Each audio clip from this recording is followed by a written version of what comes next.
الرحمن الرحیم قرآنی وظیفہ۔ اگر کسی شخص کی دشمنی ہو اور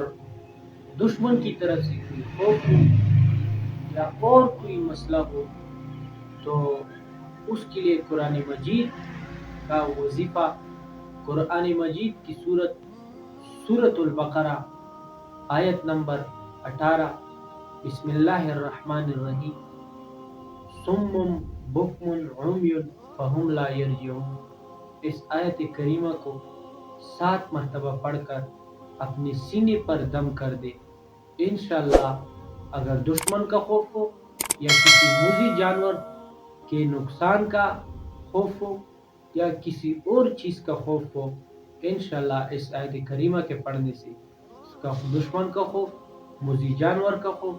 اور جو بھی خوف اس کو لائق ہوگا، اللہ رب العزت اس کو دور فرما دے گا۔ ہمیں بھی چاہیے کہ ہم قرآن مجید کی اس آیت کو اپنا معمول بنائیں اور ہر قسم کے خوف و اعراض سے ہم دور رہیں۔